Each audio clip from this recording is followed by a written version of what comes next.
Welcome to the Erase Hunger, Walk in Their Shoes storytelling series, where we will be focusing on different stories around the impacts of the United Nations World Food Programme's school meals. You may think a school meal could be just a simple bowl of hot rice, fish, and vegetables. Yes, it is chock full of very nutritious food, but a school meal provides so much more than what it looks like on the surface. Every school meal served by the World Food Programme offers the possibility to benefit not only a singular child, but entire communities. Let's travel to Cambodia, specifically to the Bos Tom village, which is located in Cambodia's northern province. Cambodia is a small, heart-shaped country in Southeast Asia, between Thailand, Laos, and Vietnam. Cambodia has had an influential history that can be described as a place where time behaves unpredictably. Instead of flowing steadily forward, it seems broken into fragments, a piece of the past here, a chunk of the future there, scattered, often haphazardly, across the landscape of the present. The physical landscape is sparse and flat, with the signature Cambodian sugar palm trees dotted across the terrain with pagoda-shaped clouds that hang still in the humid Cambodian air. Dawn is about to break on the rice fields around the Bos Tom village. The morning silence is broken by faint music from a nearby house, the tail end of a wedding celebration that found its way into the early hours of the morning. However, there are others who are already up and ready to take on the day. There is work to be done, work that supports and uplifts the entire community. Meet Mek Sinat. She is a trader. As dawn breaks, she is already hard at work underneath her house that sits on stilts. One of her daughters helps her as she weighs, sorts, and bags fresh, locally grown vegetables that she bought yesterday from a local farmer. The vegetables consist of rich dark greens, long beans, gourds, lettuce, and pumpkins. When Mek is done sorting the vegetables, she will load this food onto her moped and deliver it to schools in the area. Before Mek became a trader, she was once a farmer and helped support her husband's farm. She explains, "I wanted to generate my own income, not relying exclusively on my husband and the family farm." She has been trading food in her community for 2 years so far. This job gives her the ability to contribute to the family business and helps pay for English lessons for her eldest daughter. Mek is just one person of many who helps to provide school meals that serve as a pillar of the entire community of the Bos Tom village. Across the road, Lee Pan, a 74-year-old cook, is lighting the fire in the small outhouse that serves as the kitchen of the local primary school that is signed up for WFP school meals. In a few hours, the school kitchen will be swarming with students, whispering, giggling, and wondering, what's on the school menu for today?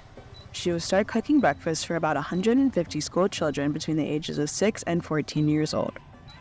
On today's menu is sambar coco, a soup that combines in-season vegetables, fish, spices, and herbs. Lee has been pouring her love, energy, and affection into creating healthy, fresh meals that feed the next generation of leaders in this small, tight-knit Cambodian community. Not far from the primary school, we meet Tom Key, a farmer who tends to row after row of lush lettuce in her spacious greenhouse. She is one of the farmers who supplies the school with produce, such as eggplant, chilies, and lettuce. She is very proud of her organic harvest, as the vegetables are free from chemicals and they help the children stay healthy and keep them growing strong.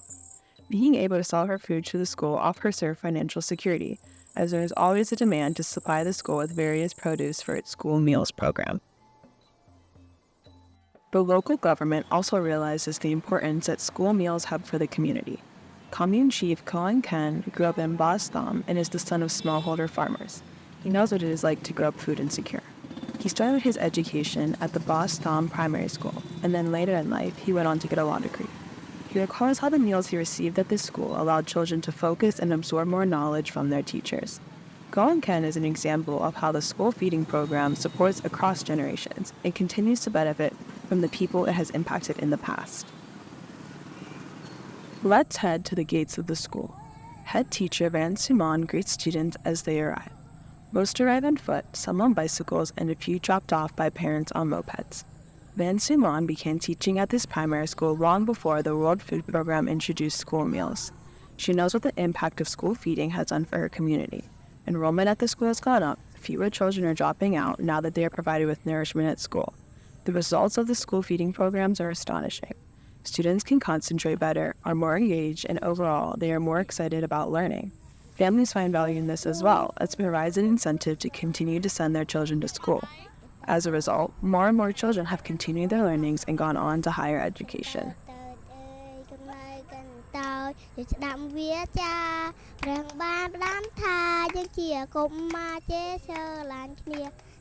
WFP's school feeding programs are increasingly taking on a homegrown approach.